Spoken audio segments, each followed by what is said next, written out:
Почитувани, добро вечер и добре дојдовте во уште едно отворено студио на телевизија Нова. Темата е спорт. Секако одбојката, нашите одбојкари ни израдуваа со нов добар резултат во Европската лига. Го освоивме второто место. Имаме причина за задоволство, можеби малку и незадоволство, затоа што сакавме да одиме до крај, до првото место. Оваа година ни се повторува некако овој сребрен медал кој сакаме во иднина да го преточиме во злато. Затоа провокација за нас беше да ги повикаме дел од одбојкарите и генералниот секретар Зоран Карановиќ да разговараме на тема Европска лига, македонската одбојка, македонската репрезентација и она што следува во идниот период. Карановиќ, добро вечер за тебе, добро вечер и за Марко Стошиќ и Дарко Ангеловски, нашите репрезентативци кои одиграа фантастично во Европската лига.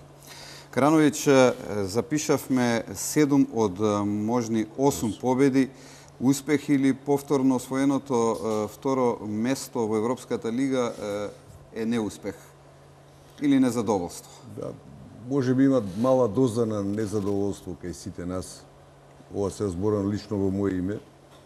Ја лично сум презадоволен, пошто сум од почеток у цела оваа акција уклучен и знам со кои све проблеми се соочи Федерацијава, од организацијски аспект, па све поред како идеше.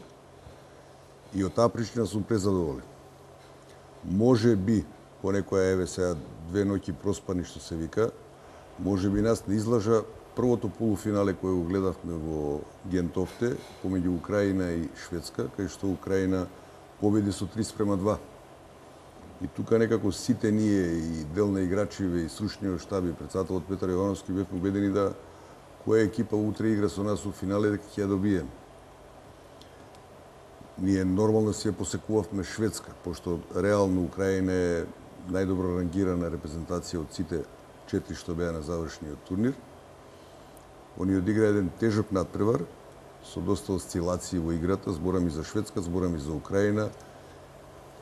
Швеđаните има сет меч топка у 5 сет, кај што со преголема доза на среќа топка да се одби од либерото нивно задна линија, падна на друга страна, поенот не се регистрираше, продолжи акцијата и на 2 поена разлика Украина дојде до финале. Тоа е пресериозна екипа. Да се подсетиме само дека и ние имавме еден тежок надпревар, второто полуфинале со Данска, кај што и со големи осцилации игравме и на крај го добивме сосема заслужено со 3:2. Може би вториот сет да не го испуштевме, да фатевме од почеток приклучок, третиот го добивме, ќе беше друга приказна во Гентовте. Пошто цело време го бркавме резултатот, едноставно на крај со таква една пресериозна репрезентација, не можете таков луксус да дозволите да бркате цело време резултат, да немате активни бар 1-2 поена за вас. Украинците сосема заслужено добија, апсолутно сосема заслужено добија, останува жал за тоа што, пак ќе кажам, да дочекавме 5 сет, ние 5 сет сигурно ќе го добиевме. Тука беа пресамоуверени играчиве и едноставно мислам дека и украинците го знаеа тоа. И затоа со силни судни маки нападнаа од почеток на 4ти сет и едноставно направија преголема разлика кај што ние не успеавме да се снајдеме. Еве за почетокот, Марко, дали сте задоволни од резултатот постигнат оваа година во Европската лига? Па еве ја прв пат сум во репрезентацијата и морам да кажам дека исто кај играчите владееше но големо разочарување, бидејќи ние на почетокот пред да почнеме со припремите имаше мали промени нели во кај играчите, некои играчи не дојдоа, не знаевме како ќе играме, но после одличните игри во првиот турнир имавме 3 утакмици, имавме изгубен само 1 сет. Сите многу верувавме и сите многу се надевавме на тоа прво место. Сепак како и да е успех за нас. Мислам, не можам да кажам и дека не ни израдува. Дарко, ми се повторува ова сребро, а сакаме злато. 3 години со ред играме во финале, некој капитенот убаво каже едно време, вика првата медаља и ние игравме за сребро, сега 2 години со ред ние го губиме златото. Ние игравме за злато, го изгубивме. Што да кажеме, тоа не ни е судено, тој 2 јули ни е втора година, второ финале, златото не можеме да го освоиме никако. Дававме све што може, али некако квалитетот на украинците беше малце поголем и не еде 3-1 резултатот беше финале, еднаш се игра, не можеме да вратиме, нема реванш. Така. Здрави живи. Карановиќ, имаме искуство, имаме добра репрезентација, имаме искуство од претходните завршни турнири. Изненадување ли беше што паднавме, може би, психолошки во ова финале за вас? Пак не знам како да го објаснам тоа, значи ние да се Како потсетиме феномен ни се само да се потсетиме, значи оваа репрезентација беше во погон 43 дена. Значи ние за жал у старт најавивме дека немаме шанса да одиграме пријателски надпревари, не од што тоа не можевме, него што у окружењево кај што дофрла нашиот буџет, сите други почна порано, има у мај месец квалификација за светско првенство, стартува турнирите во Светска лига група 2 и група 3, така да буквално од Грција, Бугарија, Црна Гора, Хрватска, сите беа у тој период зафатени. Ние тргнавме формата да темпираме од утакмица на утакмица, од турнир на турнир. И ние многу јако го одигравме првиот турнир со оглед на тоа да не знаевме, ние го знаевме нашиот потенцијал, али од таа пауза што имавме од минатава година, ние завршивме минатава година на 26 септември со квалификациите за европско првенство. Па после 3 дена во Скопје се преселивме во Тирана. Да се подсетиме само дека во новата сала во Тирана беше 35-37, значи еден исцрпувачки турнир, кај што успеавме 3 победи да направиме, иако беше многу тешко и со Шведска, да не кажам уште претешко со Албанија, кај што имаше игранки, некои притисоци да се попушти за они да бидат втори и така натаму и така натаму. Кога све тоа го прегрмевме, кога отидовме на едно, како да кажам, поладно време у Данска, едноставно отидовме порелаксирани, али пак ќе кажам, идевме она пак од ден за ден. Значи направивме тренинзи, анализи, све поред како што требаше. Значи буквално сите за сите све знаев. И сега тука требаше оној финиш да биде. Може би, сега од оваа гледна точка гледајќи, може би на примачка диагонала имаме потенка клуб. И тоа едноставно на крај по некое мое видување, оно што после зборевте со селекторот Балтич, тука немавме избор многу преголем. Значи, ако вие нападнете двајцава наши примачи, ако ги нападнете со сервис појак, а да подсетиме и на данцеви, на украинци, им се посреќи да не грешат у почеток. Една Украина прва сервис грешка направи на 22 поен во први сет, кога све беше решено. Али претходно со сервис го исфрли и Љавтов, го исфрли и Владо Милев. И тука сте одма вие устарте лимитирани за било каква комбинаторика, идете класично преку коректорот Никола Ѓоргиев, што реално не може све да помине. Кога фаќавме приклучоци, пак беше намачење, значи ние не ги зимавме тековно поените како што ги зимавме во Скопје на турнирот, како што ги зимавме во Тирана, едноставно се мачевме за секој поен. И тука едноставно се преломи работава и имавме можеби, не викам ја порасположена, помотивирана екипа од нашава немаше дефинитивно на сите три турнира. Тука едино тоа знам дека гаранција е дека стварно беа момци премотивирани со преголема желба. Али за да го изведете чекорот до крај, морате да имате и мала доза на среќа и не премногу грешки. Ние за жал имавме премногу грешки на сервис, лоша реализација на контри и немавме јак сервис. Значи, ние едноставно и кога не грешевме сервис, ние префрлавме сервис, што противникот многу лесно се организираше од друга страна. И тоа се све некои елементи што селекторот Балтич една анализа направи, пренесе дел на играчиве на остатокот на стручниот штаб, на мене као генерален секретар, на Петар Ивановски као председател. Пак ќе кажам, е разочараноста тука, пошто 3 пати поред се бориме за прво место, али пак реално да кажеме дека на тој 2 јули може би стварно толку вредев. Сепак игравме со една Украина, да не заборавиме само дека играме со Данска, дека игравме со, ја тоа еден наврат и го спомнав, сите учесници во Европска лига, мажи и жени, оваа година имаа поголем буџет од наша федерација од 5 до 10 пати. Ќе зборуваме и за и тоа на крај кога ќе ставите све на кантар, све има зашто и како. И на крај некој доаѓа, поднесува сметкава и сметкава се плаќа. Така е.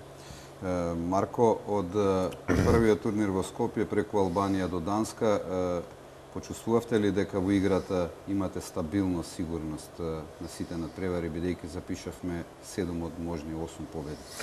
Па мислам дека сите исторични наследби така едно мислење владееше дека годинава имаше добра игра во репрезентацијата, поминавме, како што кажа селекторот Балтич, вика не е лесно со мене да се работи.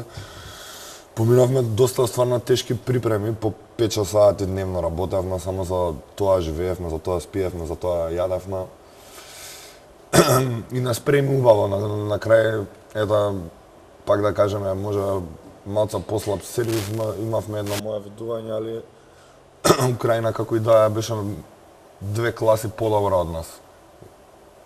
Така да мислам дека имаше добра игра, сите бевме задоволни од нас, сепак тоа на крајот не разочара. Дарко, овие 7 победи со обврска за вас како репрезентативци да го држите тој победнички ритам. Кажавме на почетокот ни фали тој последен чекор, едноставно да го направиме, да стигнеме до тој златен медал. Колку чувствувавте сигурност низ настапите во оваа сезона во Европската лига? Сепак се работи за 3 практично турнири многу блиски еден до друг. Па ако видите, како што кажа Каро, ако ставиме се на календар ден за 20 дена одигравме 8 утакмици, имавме пат, имавме све ако земеме од првиот турнир во Скопје, првата победа со Азербејџан кога игравме.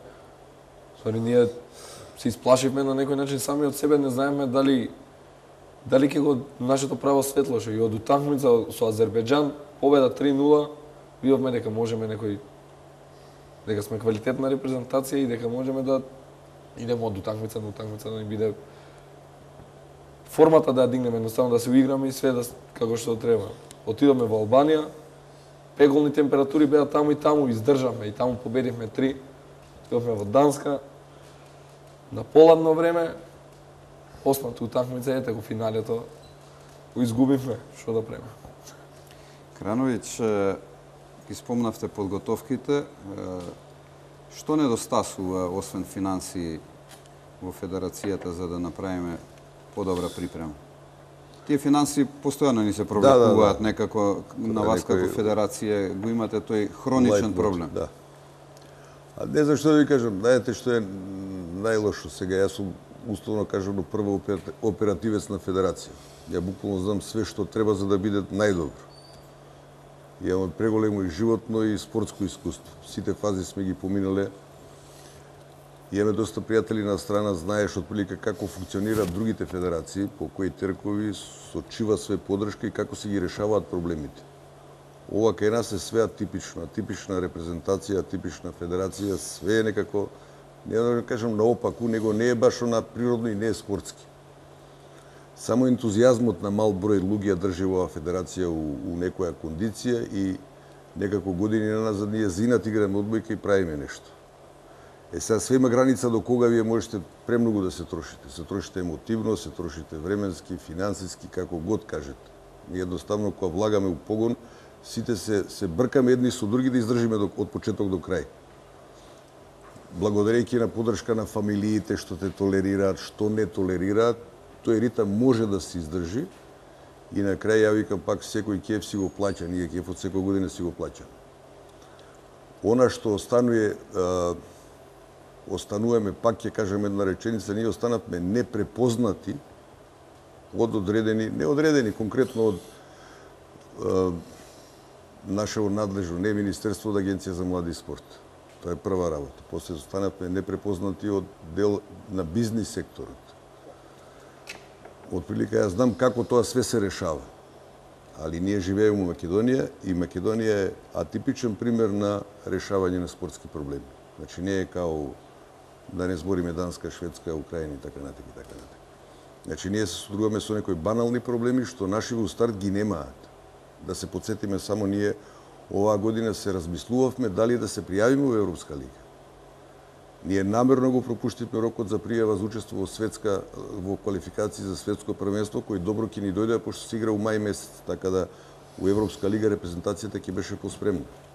Али едноставно ако знаете колку секој циклус ве кошта, а знаете реално колку можете да добиете, и ова што го правиме премазохистички ради тоа што некој друг да на наше место би кажал нема потреба.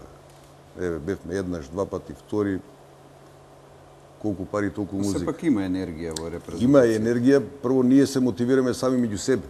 Значи, во оној момент, ние оваа година кога се пријавивме за Европска лига, прво јас се случав со сите играчи дали ќе прифатат да играат за репрезентација, со оглед на тоа дека очекуваме дека ќе не најдат проблеми. Не што тоа не знаеме како треба и што треба, него само ради финанси не можеш да обезбедиш на време сала, превоз и ред други работи, опрема, све каста. Основни тешки проблеми. Да. Оваа година на крај се сложија коцкиви идеално. Значи идеално се сложија коцкиви од циклус на подготовки во Маврово, кога почна репрезентацијата на 20, па после од 1 јуни кога се преселивме во Скопје. Али тоа не е реално. Значи, ја овде не правам сега маркетинг, промоција на некого. Значи, има одреден број на партнери што нас не премногу толерираат у смисол на каснење на обврските према нив. Тоа пред се мислам на хотел Бистра во Маврово и на хотел Континентал во Скопје. Ако тие две фирми запнат, нашава сметка ќе биде блокирана и веќе нема одбег. Али едноставно и луѓево дали не препознаа, па се бркаме, се убедуваме, нешто се затвара. Сега, тргнете на страна сите тие проблеми што ги спомнав, што значи тоа за наредна година. Ако може, ние веќе знаеме отприлика, не отприлика, точно знаеме што не чека нас наредна година и сега треба да се решиме у цела ситуација што да се одбере. Желбите се преголеми, а реалност е сосема друга. Тоа што пак дел на обврските што стојат од минатава година од оваа година пак мора да се сервисираат на време. Нас никој не праша како се качивме ни во авион.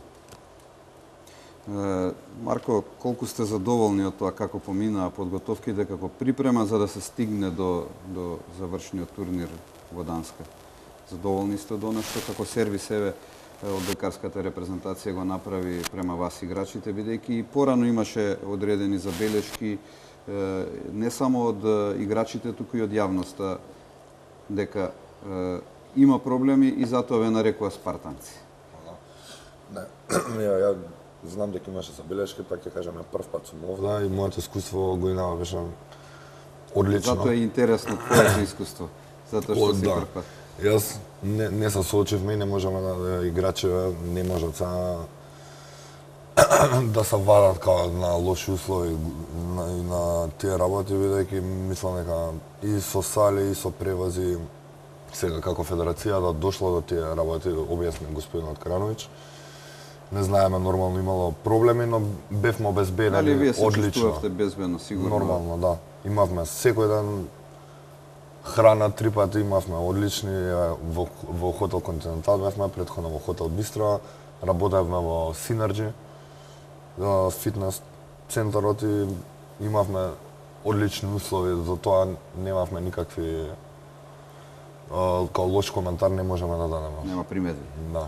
Дарко, имаш ти повеќе искуство и споредено од она од претходните години до ова издание на Европската лига и ова финале, подобро ли беше во однос и на подготовките и на настапот во Данска?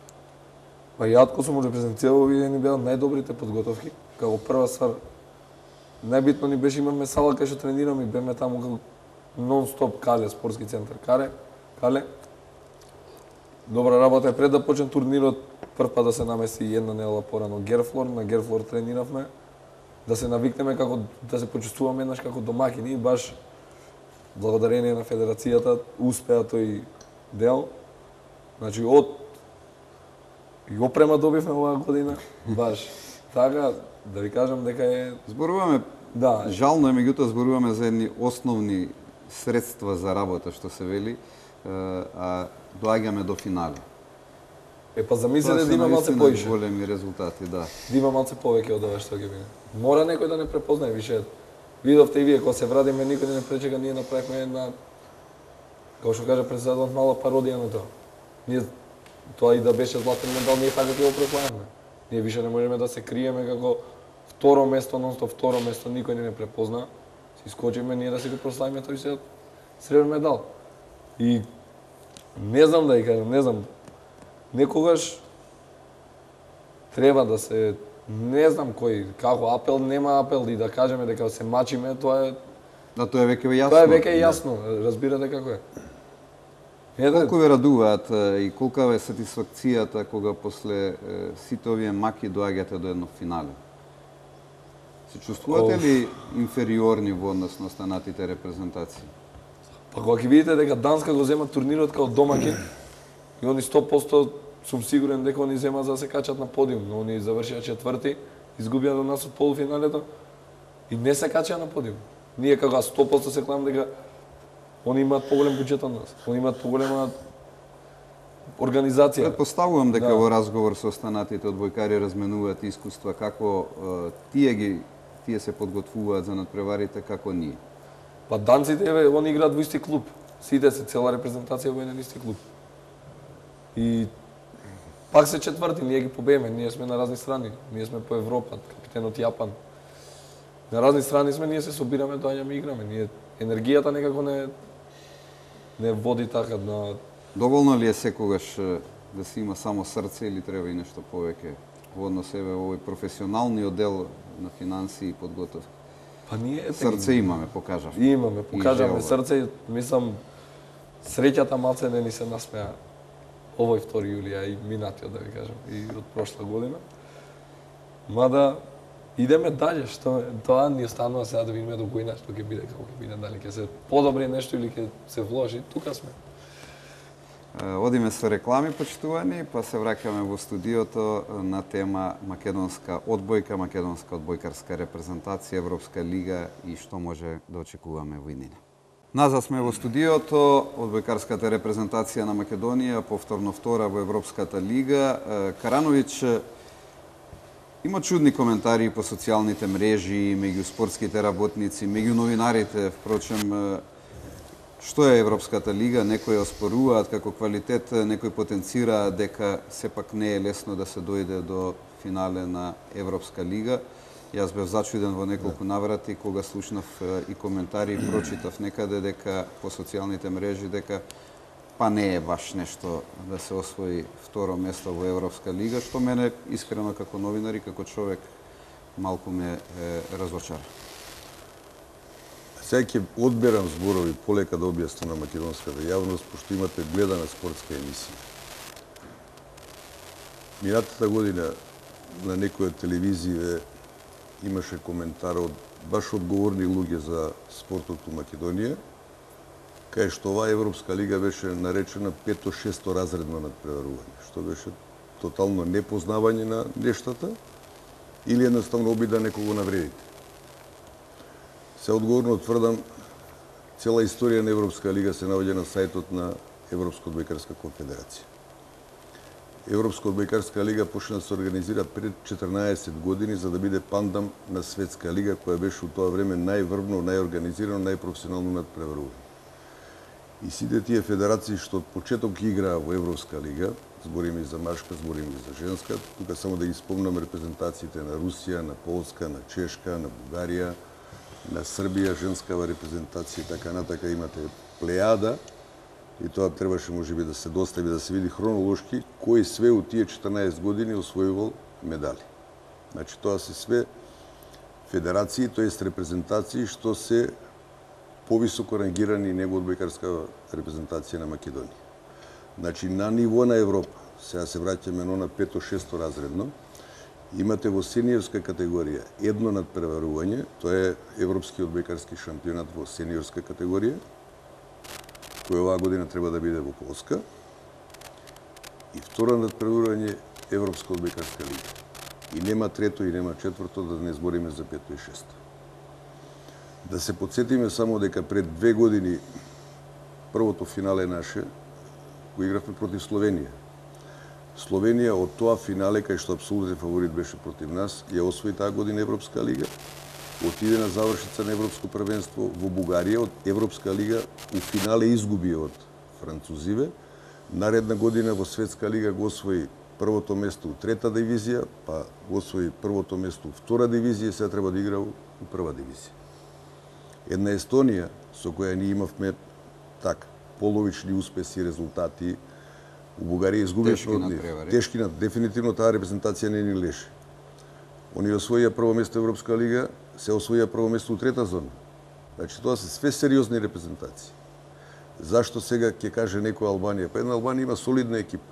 Заден Албанија стои нивното министерство, стојат луѓе, сала нова отворија баш по повод оваа наша Европска лига. Значи они сите материјално-технички услови ги имаат у старт. И нивното време доаѓа.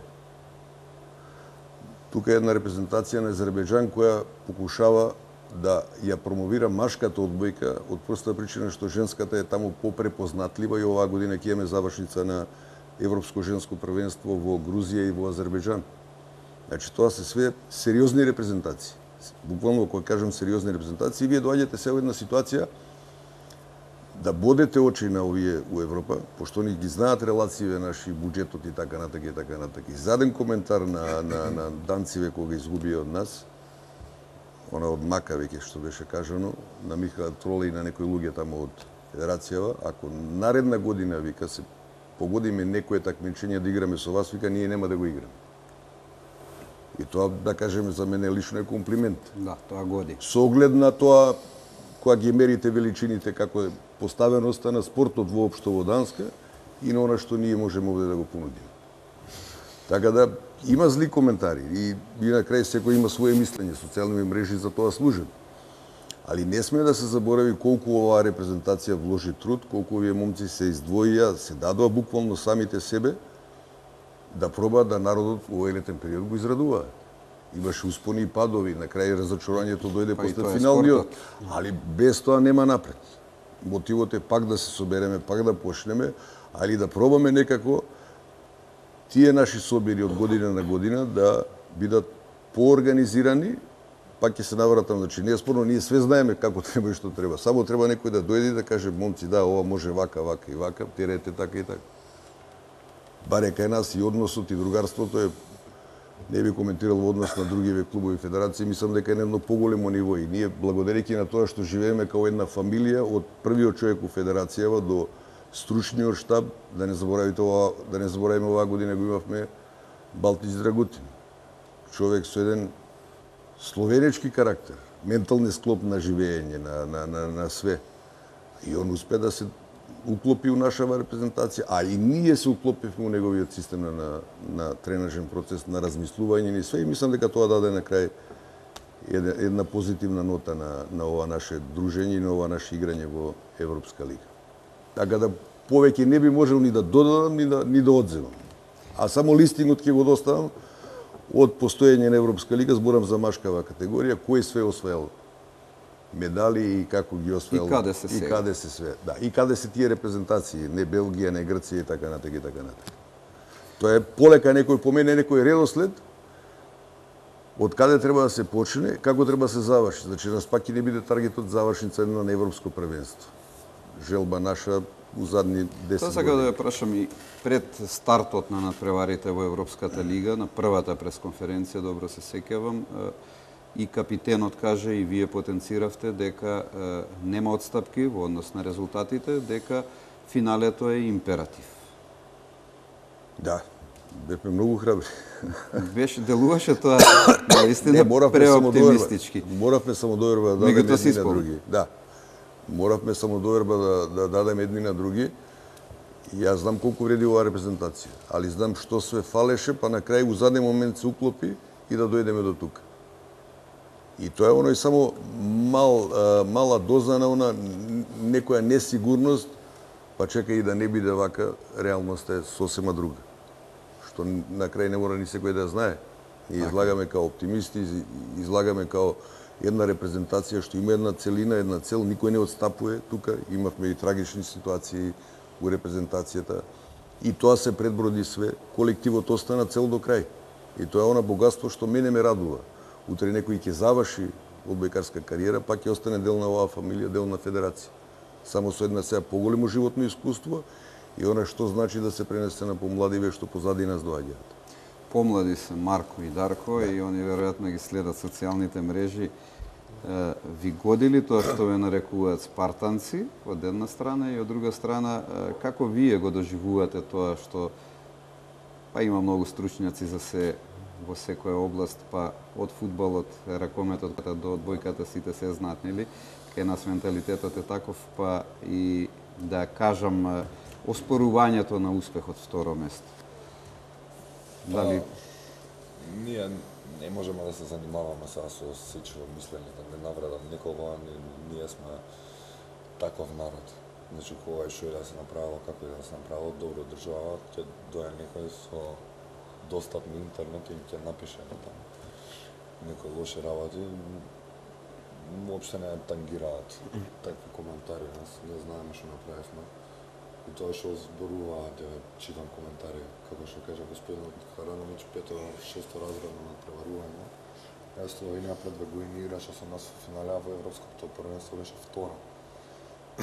Еве, баш можам да се кладам дека Украина следна година во Светска лига ќе го освои третиот шешир, бидејќи видно дека е стварно многу квалитетна репрезентација. Така да не се занимава ни мене многу са со тие коментари, не можеме, само можам да ги пофаламе и да ме прават среќа, например, луѓето вчера, што не препознаваат, што ни честитаат, што ни кажуваат пофални зборови, например. Тоа се годи фокусираме секако. на Тоа е сатисфакција за она што вие го направите. Дарко, истото прашање за тебе, спартанци, дали тоа ве мотивира или можеби имате некакво поинакво чувство со оглед на тешкотиите со кои што се справувате? Па тоа спартанци, да ви кажам како дојде, кога патувавме, мислам, на Final Four-от на кај Полска беше таа. Во автобусот немавме клима, идевме со автобус, авиони, тоа беше, не знам како да го кажам. И за автобуси немавме клима и во ниш застанавме да пуеме фреон, што би се рекло. И седнаме, се сликавме голи као спартанци, објавивме на сите социјални мрежи. И од тогаш се таа етикета ни остана спартанци се гледа. Етикета? Па годи дека стварно се бориме ние. Стварно се бориме, као прво се бориме, гинеме лето, секогаш играме услови, што и како и да е. Па со сали, значи буквално се бориме, а на терен кога ќе искочиме гледаат сите и публиката гледа, вика ништо не ни фали. Значи мене вика што ви фали, видете, вика играте, победувате се. Викам дојдете на припреми да видите ние како со што се бориме, со што правиме, а на терен кога ќе искочиме, значи ние не гледаме ни еден проблем и за нас само ни е битно на утакмицата како дали ќе идеме нормално на победа ние, но проблемите ги отфрламе, нема. А коментарите на социјалните мрежи? Коментарите на социјалните мрежи, да ви кажам, ќе има, само ја ќе кажам, луѓето треба малце да имаат интернет, нека си отворат слободно да видат што и како ни играме више. Пред да се каже нешто треба да се истражи. Нека си видат, нека што е, тоа коментари увек има. Нека мислат. Ја ќе се навратам малку на мечот со Данска во полуфиналето, драматичен пресврт направивме. Како го доживеавте вие како играчи тој меч? Се вративме од голема негатива, дојдовме до голема победа и тоа ни помалку ни повеќе против домакинот, кажа Карановиќ, тие сметале на сигурна финале. Па после 2-0 резултат, тоа ти е исто како во фудбалот, да водиш 2-0 и 90 да ти дадат 2 гола. Третиот да биде 94-та, многу јасно. И како, па први 2 сета, знаете како, избледоа тие први 2 сета кај мене многу брзо поминаа некако. Топка не им паѓаше на данците, све значи им идеше ко под конец, така. И трети сет више немаме, губиме 2-0. Идеме, све фрливме му, све влеговме у терен. Кои беа зборовите на селекторот на 2-0 негатива? Што ве советуваш? На 2-0 мене лично ме советуваше, ми кажа Мали, ајде, ми вика, дижи овој екип, мораш да подигнеш. Значи, некако така, еден по еден, кога селекторот ќе каже нешто, верувајте дека воскреснаме ние на некој начин. Таа утакмица. После 2-1, кога го земавме сетот, јас бев убеден дека ја вртиме утакмицата, само петтиот сет не знам како ќе го изиграме. Ја викам, вртиме 100%, увеќе имаме како така да се некој... специализиравте на некои мечеви, да создадете драма со успешен крај? Да ви кажам, до финалето не ни успеа така, но во полуфиналето дојде до победа што е најпосакуваното. Ние сакаме данците дека многу време играме со нив. Јас знам дека уште кога ни дознаа дека ќе играме, ќе вкрстиме ние од група, ние први, они втори од нивната група. Си исплашија, ја ви кажам, уште одма, као домакини знаеа што ги чека. Знаеш што ги чека, во хотел кај да ги видевме, значи на терен доаѓаме, они малце беа како исплашени, дека знаат у Скопје еднаш они не победија. А кај да ги најдеме на друго место, значи ги имаме победувани, така е сега. Марко, колку беше важна таа мотивација и од селекторот и таа внатрешна мотивација, еве се покажа против Данска дека можеме, дека знаеме како. Мотивацијата никогаш не било проблем. И да тргнеме од последниот играч до федерацијава, значи луѓето што работат, ние сме така ја водиме оваа цела наша приказна, значи мотивација има. Не било тоа никаков проблем. А за надпреварот морам да кажам дека тоа стварно ретко се случува, посебно во едно полуфинале на домаќин. Мислам дека огромна предност на данците беше што они 3 месеци се во таа сала, истата. И сега многу друго, ти овде од Скопје, доодиш таму, имаш еден тренинг, после авион, како можеш да се спремиш секоја сала си своја приказна. И кога губевме искрено 2-0, играчите мислеа, пола играчеве ние што седавме на клупа, да мислевме дека е готово, ета. Не верувавме дека може да се деси. Како изгледа тоа кога си на клупа и кога си на терен, таа драма? Много е различно. Ја по клубовиве никогаш не сум седал на клупа, сум играл секогаш и морам да кажам дека е многу постресно да седиш на клупа бидејќи го гледаш секој поен, гледаш каква глупост ја направат твоите соиграчи, али нормално и огромна е радост кога победуваш, али тоа беше на штета што не круnisавме на таа победа со злато, бидејќи стварно беше еден неверојатен пресврт што многу ретко се случува, посебно во едно полуфинале против домаќинот. Така да со тоа бевме презадоволни. Не се израдувавме многу, си да рековме, мислите ни беа усмерени кон финалот. Рановиќ, јас само пред за вашето прашање, еден чисто моје видување кус коментар. Токму тоа сакам да ја прашам, Данска беше драмата. Околу она спартанци, мене лично не ми се допаѓа, отворено кажам сега прв пат. Може би треба да се најде некој поадекватен македонски збор, македонски коментар за срчаноста и она што го даваат нашиве репрезентативци. Таа приказна, Драган убаво кажа, тргна од минатава година, тргна од социјалните мрежи, од електронските портали, некако стана усталена и сега сме ние као препознатливи под името спартанци. Може би за да земеме прво место ќе мора да го смениме малци и оној прекар на нашава репрезентација. И сега се враќаме на Данска. Сега се враќаме на Данска, значи едно долго години сум оваа репрезентација. Многу ретко такви пресврти сме знаеле да направиме. Али самодоберувата на сите унатре што беа, од 14 играчи до стручниот штаб беше преголема, едноставно знаевме дека данците мора да се скршат. А кај падна оној момент кога ние малце го стабилизиравме приемот и фативме приклучок со нив, они не можеа да одговорат адекватно, се нервозата влезе од друга страна. Тоа што интимно сите го посакувавме да биде така и у финале. За жал тамо може би тоа на телевизија не се гледаше, али ја пошто седев позади скаутот наш и малтено до терен си бил, ја гледавме баш на ротација кога украинците доаѓаат од наша страна, односот нивни према играва, сугестиите од страна на нивниот тренер, да не се напаѓа веќе крмнички со сервис, да се проба да се уфрли до ова доне и ние тој момент не знаевме да го искористиме. Значи они тие моменти кога се доближувавме ни на два разлика беа под притисок, страф едноставно да не им се случи тоа што им се случи на данците од вчера, али тука ние пукнавме, не издржавме до крај. Дали го плативме цехот во финалето за победата против Данска? Па ја мислам да. Прем да еве сега некој од страна ќе каже точно украинците играа 3-2, игравте и вие 3-2. Украина и Данска, тоест и Шведска имаат подолга клупа, пак ќе кажам. Посебно овде на турнири за Шведска, зборам на турнирите у Скопје и во Тирана.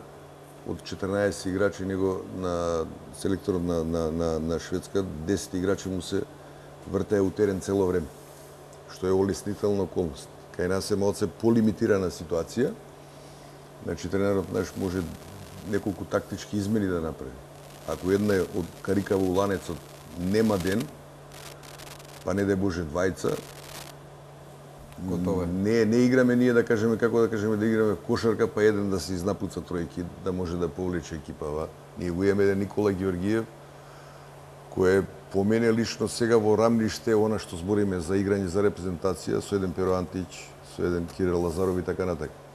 Али она кој нема поддршка од другите играчи од тимот не може чудо да направи. Не може чудо и тоа се докаже, за жал тоа се докаже. Останува пак да се направи она психолошка анализа и она ја што викам, ова екипа од година на година созрева, ментално созрева. Ние имавме тежок натпревар, да се подсетиме, третиот ден против репрезентацијата на Шведска се вративме. У Тирана првиот ден со репрезентацијата на Шведска имавме они 16-10 водеа, 19-12 водеа први сет, па 3-0 изгубија. Да не зборам кој притисок беше против репрезентацијата на Албанија, кај што машки одигравме, сите некако очекува дека ние Кажавме нешто... дека можеме да се враќаме и од негатива, и од да негатива. одржиме позитива. Али она едино што јас знам дека фактички ние од утакмица на утакмица и посебно кога доаѓате на завршен турнир, сега тука се стварно сите со исти желби. Едноставно Данска, да се подсетиме, само пред 7 месеци отиде у Луксембург, седиштето на Европска одбојкарска конфедерација и понуди организација. Ја лично знам колку кошта една таква организација. Тоа се 2 буџета на нашава федерација годишни. Они се понудија за организација, учествува претходно у квалификација за светско првенство, значи таа екипа, сите овие екипи од Азербеџан до Албанија до Данска до Шведска, они сите беа у погон активен од крај на април. Па у мај игра квалификациони турнири, па се релаксираа неколку дена и после веќе сите улета у ритам за Европска лига. И тоа е некако у одбојкарскиве кругови. Ние, за жал, сите наши овие поголеми надпреварувања се одржуваат летен период. Период кога клубовите паузираат и тоаш наред доаѓа репрезентацијата. И сега вие треба да избалансирате тука како ќе се уклопи репрезентацијата, некој имал понапорно првенство, некој немал напорно првенство, некој играл во домашно првенство, порелаксирано, па за тие 20 дена подготовки треба све да се нивелира, да се дотераат, да исто размислуваат и исто да може да функционира. Тука мислам дека Балтич направи идеална спојка, идеален баланс и од таа страна немам никаква забелешка. Одиме повторно со пауза за реклами, а потоа продолжуваме со завршниот трет дел со разговорот за одбојкарската репрезентација на Македонија и македонската одбојка воопшто. Трети завршен дел од отвореното спортско студио на телевизија Нова. Карановиќ, пред малку го спомнавме селекторот, тој е нов. Имаше многу дилеми околу смената на селекторската позиција по заминувањето на претходниот селектор Жарко Ристовски и сега со новиот селектор Балтич имаме идентичен резултат. Па ја би спомнал дека фактички последниот селектор што замина тоа е Николај Желјасков. Да. Значи он Ристовски го наследи, одигра еден циклус квалификации за Европско првенство. Така, да. Таму за еден сет фактички не влеговме у бараж, имаше некои некоректни игри од страна на Чешка и Естонија и од таа причина ние сега да кажеме не сме на завршица на Европско првенство у Полска, што ќе биде август и септември месец. Со новиот селектор, значи малку хронолошки да спомнеме, со оглед на тоа дека оваа репрезентација веќе почна да вреди нешто во европски рамки и на светско ниво. Одговорноста на луѓе што ја раководат федерација беше не само да се помине бегло да се донесе некој човек, него баш мора и некој што има одредено CV, има одредена тежина, а од друга страна треба да има некој приближно ментален склоп на она што сме ние овде. Значи, напаме зборам да има премногу пари федерација, ќе се понуди тренер од, не знам, Франција, од Бразил, ќе го донесете овде и мислам дека он не може тоа да го направи што Драгутин Балтич го направи за 20 дена. Ја кратко би спомнал, он е, значи прво сум играл со него за време бивша Југославија, беше играч на Рибница од Краљево, али е задни 30 години во Словенија. Значи он има некој словенечки европски менталитет и ментален склоп, да се подсетиме само прво у Словенија ги тренирал врвните клубови, па тоа што значи костур на словенечка машка репрезентација, он го има направено, со уведување на Тине Урнеот, на Гаспарини, на тие помладите играчи, значи од тука трга една негова селекција, после се префала во женска репрезентација и гради една респектабилна клубска кариера, посебно во женска одбојка, од проста причина што повеќе пари имаше таму. Значи да подсетиме само, бил тренер, прв тренер во клубови што имале буџети по 5 по 7 милиона евра. Значи не е некој луд да му довери толкав габарит и толкава сума на пари да оние води таа екипа. И сите биле задоволни. Значи има едно преголемо знаење и она што нас ни беше многу битно, мене посебно, пошто ја најмногу го знаев од целава приказна, реално се убедувавме да дојде, едноставно ме послуша и направивме добро и за него лично, и за нас као федерација, посебно за овие момци, кај што видоа од прилика како треба професионално да функционира репрезентацијата, не само со однос понашање, него и со размислувањето. Значи, оние зборови што он последни им ги кажа на состанокот, а после тоа имавме ја и он еден друг состанок, поединечен разговор направи со сите репрезентативци, збориме за вечерта кога се изгуби финалето. Она што е лајт мотив низ таа приказна, вие морате да размислувате што после репрезентативните акции. Значи, федерацијава може да обезбеди тренажен процес, припреми пријателски утакмици, званични надпреварувања, 40, 50, 60, 100 дена, али вие морате да видите после тоа кај сте. Вашиот однос према клубскиве обрски и онаа желба да преку реални надпревари у клубските првенства, дај Боже да можат сите интернационална кариера да направат, да дојдат поспремни во репрезентација за наредна година. И тука се прави една подобра хемија и едно поголемо искуство. Ние да кажеме, пак ќе се вратам, ние од година на година собираме искуство, али пак реално зборено имаме доста вакуум од оној период кога завршува активност со репрезентација. Само се подсетиме дека минатава година ние почнавме на 10 мај Европска лига, завршивме на 2, па имавме мала пауза, па крај на јули, па август месец и завршивме на 26-27 септември. Тоа беа негде, да не претерам, скоро 2 месеца. Што не знам некој у македонска одбојка да имало погон репрезентацијата 2 месеца. Поготово што играчите доаѓаат како готов производ. Да. Играчите доаѓаат како готов производ и она што е наша желба, за жал, тоа можеби ќе се спомне до крај на емисијата, ние реално мора да признаеме дека нашиве национални првенства, тргајќи од одбојка, преку другите спортови колективни, се слаби. Значи, вие морате преку репрезентација да понудите одреден квалитет што ќе отиде у некоја појака лига, а преку таа појака лига ќе се врати поспремен у репрезентација да игра. Пошто од првиот до последниот и поширокиот список, желбата да се игра во национален дрес е голема. И таа мотивација само треба да се искористи, да се усмери, Да се канализира да се канализира и да се едноставно, ја викам, у тој летен период народот се радува малце со убави работи, да не гледаме политика више, него да гледаме некои добри. Марко, колку новиот селектор успеа да ве мотивира, колку сте задоволни од она што тој го канализираше како успех ова финале? Пак ќе кажам, тој не сметаше дека не е некој голем успех, бидејќи силно сакавме тоа злато да го освоиме, иако реално на кантар кој ќе ги ставиме стварите, ние фаворити сами себе, се нарековме ради мотивација.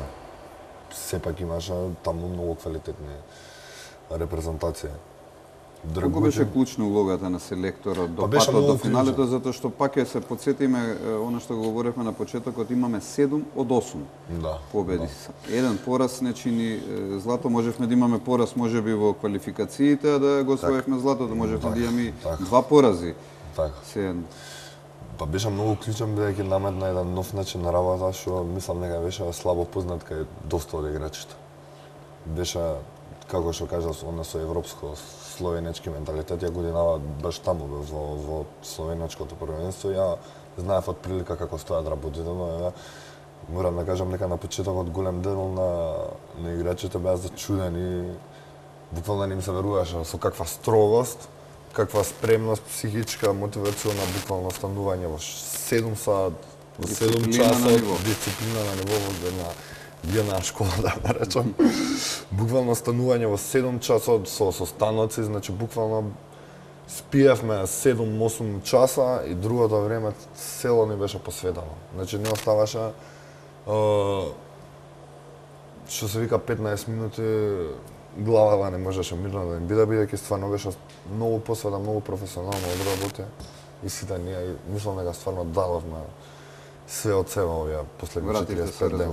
Да. Дарко, истото прашање за тебе, нов селектор, стар во наводници резултат сребро, успешно е тоа за мене, барем за мој вкус, колку си ти како репрезентативец задоволен од она што го практикуваше селекторот во текот и на подготовките и на двата турнира и на завршност? Лично сум презадоволен од Драгутин Балтич, затоа што некако за многу краток период дојде, ни кажа, го слушавме ние и за толку краток период научивме нешто од него, бар јас. И останалите играчи, ама јас лично научив многу од него. За понатака што мислам дека ќе ми треба и во спортска кариера и некои работи општо во животот, како треба и да се размислува, како треба и психички да се спремаш све, значи за 40 дена да кажам ја имав едно преку 50 состаноци со него. Значи све комуникацијата тука беше отворено, све на професионална база беше буквално све. Таа Изнудува насмевки ова што го зборуваш 50 состаноци. Што зборуваше селекторот на состаноците? Што беше па буквално поентата? све, да ви кажам, од Со оглед на почетокот. насмевката која... Да, од почетокот кога дојде само еден по еден не викаше да се оцениме како сме психички и физички спремни и значи од ден на ден, на пример ако од 1 до 5 ни даваш оценка, ако кажеш двојка, до пред првиот турнир, ако не расте оценката, значи нешто е до тебе. Значи буквално све се спремавме Не само тренер, туку и психолог и и педагог. психолог, да, и педагог. Значи човекот си Знаеше знаеше што работата, сака. да, си знаеше работа, дисциплина сакаше да има, све што е небитно. Ние го слушавме, значи војска, бевме како војска, ама ете го. Резултат. Пак стигнавме до финале, нас ни беше И тоа атакот. на убедлив начин. Да.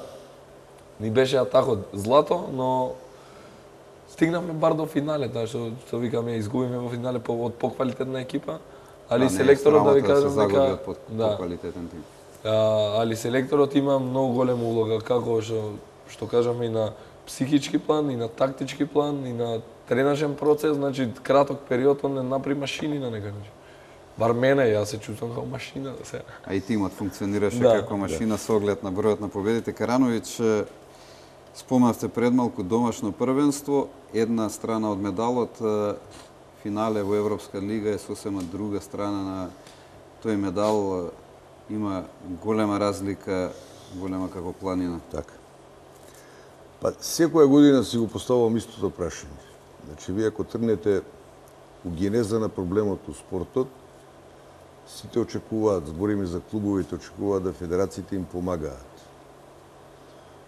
Федерацијата и тоа сите очекуваат финансиски да помагаат, што е прилика голема заблуда.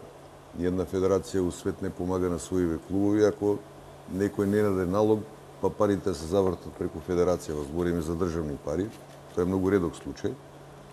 Еден период тоа се случуваше у Грчка пред нивната криза.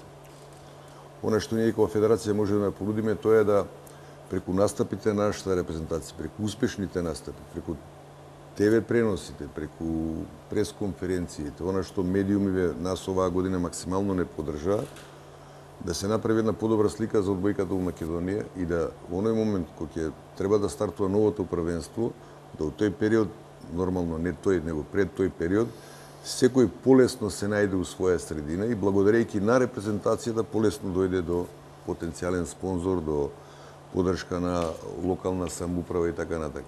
Издигнување на едно Да. повисоко ниво и на Повисоко ниво, и тоа што федерацијата и они гледаат организацијски дека- и финансиски. Така е, значи, они гледаат на телевизија дека и нашиве играчи што се создадени од клубовите у Македонија, за жал сега тие клубови ги нема веќе, може да направат Резултат. квалитет. Може да направат квалитет што ќе се преточи преку играње во репрезентација од најмалите категории до највозрастните во стварно еден квалитет. Ја ќе кажам само дека нашево окружување е богато со квалитетна одбојка. Нашиве балкански шампионати се на ниво на мини европски првенства. Оној момент кога ќе вредите на балканските простори, знаете дека вашава репрезентација у помали у пониски категории вреди и на европско ниво. Сега пак се враќаме на тоа. Кој колку може тоа да го искористи, али она позитивно да го искористи. Има зли јазици премногу, можеби у оваа цела транзиција во која се уште се наоѓаме, некој размислува да е полесно да седи вака, гледам на трибиниве у спортско-рекреативен центар Кале, да гледа репрезентација и само да коментира. а 90% добиле од одбојка и живеат добро од одбојка. Кој повеќе, кој помалку. Сега тука треба една заедничка фузија да се направи, да тоа стварно све профункционира. Значи, ако ние сега цело лето се организираме, сега овие акции со сениори заврши, сега имаме други активности некои, и тоа ќе го спомнеме, тие играчи треба да се вратат негде. Али да се вратат до клубови кај што стварно ќе се работи, кај што ние сега се мотивирани до тука, За да има ефекти кон репрезентацијата. Тачно. Тоа е основен мотив. А не само по летаргија да се каже да, ние ќе играме оваа година национално првенство. Треба сите да се избориме прво со квалитет, прво со организацијски услови за работа и она што е рак рана на нашите клубови, добивање термини за тренажен процес. Значи овде се прават, ја ги викам прва петолетка, втора петолетка, тоа се некои подолгорочни планови за стратегија и развој на македонскиот спорт, кај што ние едно време дававме допринос со наши лаборати и така натака. И сега се соочуваме со една друга реалност, кај што ние знаеме како се прави врвен спорт. Врвен спорт не може да се прави парцијално, како што ние го правиме во Македонија, од проста причина што ние имате едно првенство кое стартува во октомври, завршува во декември, кога се ладни саливе, па имаме пауза 2 месеца, па гледаме кога ќе се разведени малце потопло да биде, па се враќаме, па играме до мај месец. Тоа никој не го прави. Никој не го прави. И у тој континуитет не можете вие да направите ништо специјално, освен да кажеме да анимирате што повеќе деца во одбојка, што повеќе деца и на крај да ствараме здрава младина. Може би тоа у некоја наредна перспектива би требало да се завртиме, ако пак ќе кажам некој не препознае, па не помогне да се тоа све тие проекти што ние ги имаме да се isfinansираат за доброто на сите. За доброто на сите. Капитенот кажа мораме да почнеме веднаш за новата сезона. Како федерацијата размислува нова, да го наречам условно, барање на капитенот, затоа што сите сакаме злато од оваа Европска лига, како прв чекор да одиме понапред, повеќе, подобро. Ајде да кажеме, ние у вторникот имавме прием кај новиот директор на Агенцијата за млади и спорт, господинот Каевски.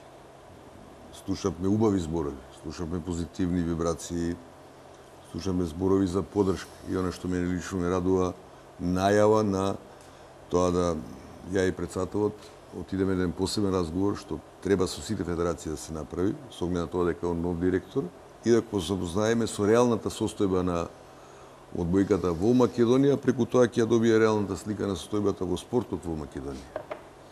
И тука да се стави приоритети, извори и начини на финансирање и динамика на пратење на тие програми наши што се.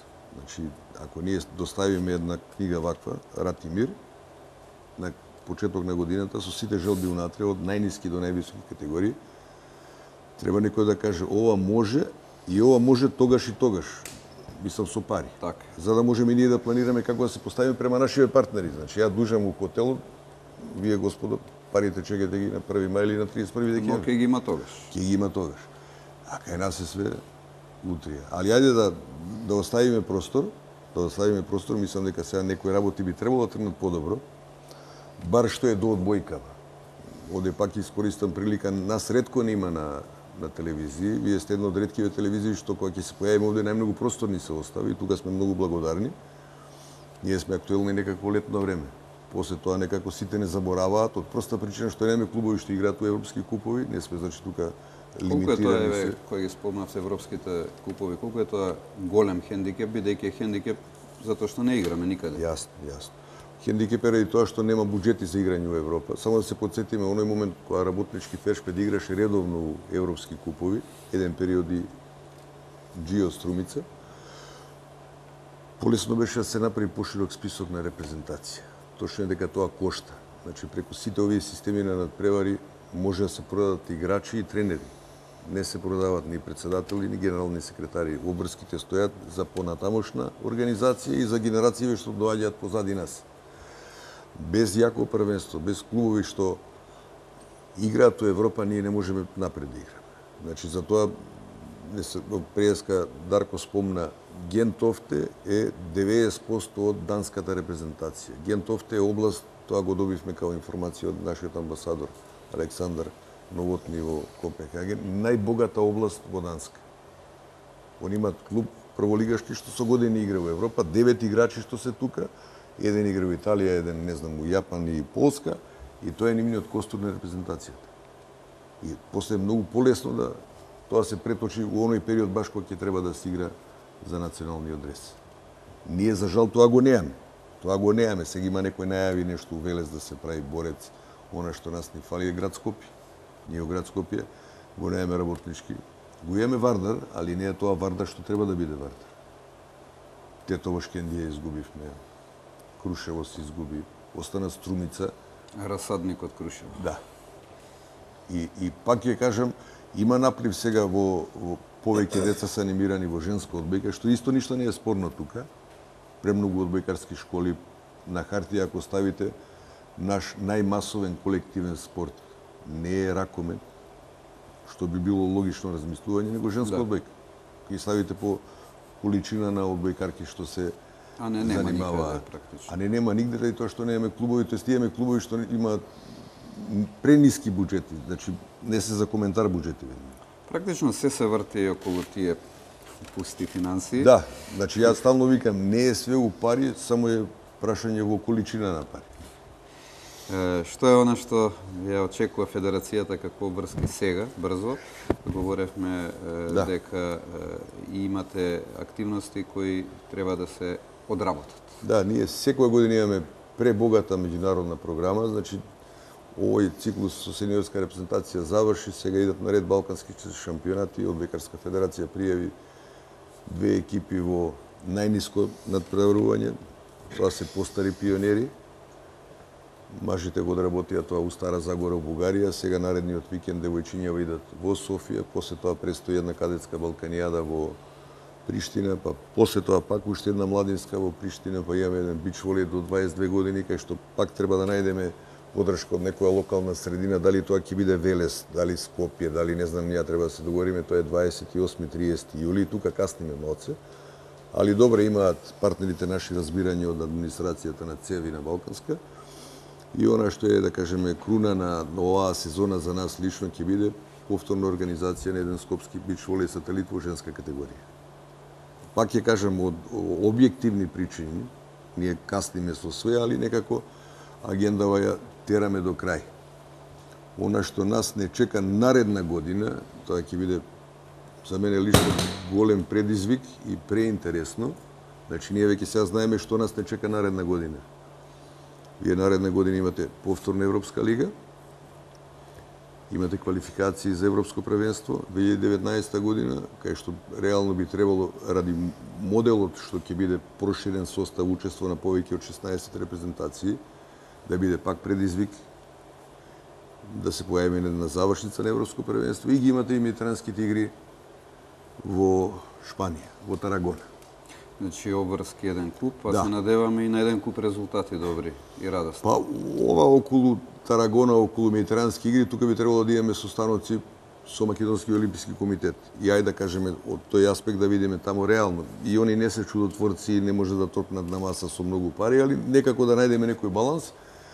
И она што значи дали да се игра Европска лига, што знаеме колку кошта, или да се префрлиме на квалификации за Европско првенство. Идеално би било све да имаме поред. Али Много тоа било и идеално, двете. али тоа идеално многу кошта. Пак ќе кажам, кошта, мислам реално дека оваа репрезентација вреди да се испичутува од почеток до крај, за да стварно видиме реално колку вредиме, за да не оставаме простор.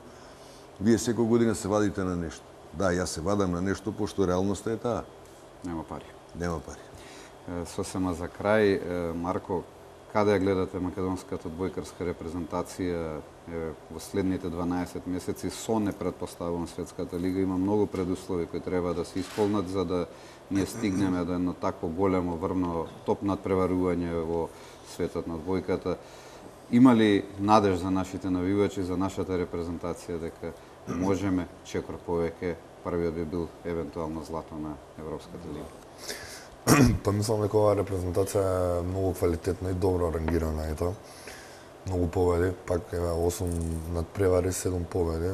За сега е најбитно ние играчите кога се акумулираме да се најдеме клубови добри, кај што добро ќе работиме и да доеме ето така, како цел колектив 14-15 играчи поспремни да направиме успех. А мотивација и надеж секогаш има. Дарко, и за тебе истото прашање, сосема за крај, каде ја гледаш македонската одбојкарска репрезентација во следниот период? Најави Карановиќ, имаме и желби и обврски, се надеваме дека ќе се исполнат очекувањата да играме и Европска лига и квалификации за Европска. Ние како репрезентативци, да ви кажам, ако може 12 месеци, 12 би биле заедно. Сакаме да направиме успех. Бар за прво за државата сакаме да ја донесеме таму кај што највише сакаме прво Европско првенство, таа светска лига ете. Не можеме да отидеме се бориме 3 години бар на таа завршница на Европско првенство, сакаме да отидеме дека желбата ни е преголема таму. Никогаш не сме отишле како други репрезентации што се ракоме, што се нон-стоп по светски, по европски, ние немаме учество, да, не бар да ја мислам ако стигнеме до тој бараш дека ние ќе се квалификуваме, ама работата е да стигнеме прво до квалификациите, да изиграме ако идеме, па бараш, па после да се појави на некоја завршница. Јас верувам дека на сите репрезентативци им е голема желбата за да бидеме на едно европско надпреварување, да се почувствуваме еднаш бар како прави спортисти, како прави професионалци, како елитата, за тоа и го играме. Како што кажа Марко, да сме здрави и живи, да најдеме клубови, да порастеме 10-20% што сме од ова сеа сите и да се дружиме пак во лето за една година. Така, ви благодарам за одвоеното време на сите тројци и се надевам дека ќе се сретнеме повторно овде да разговараме по евентуален настап еве на едно европско првенство, ако ништо друго, и да се радуваме на злато во Европската лига. Благодарам уште еднаш за времето, почитувани. Тоа беше се во ово издание на Отвореното спортско студио. Благодарам за вниманието, станете на фреквенцијата на телевизија Нова.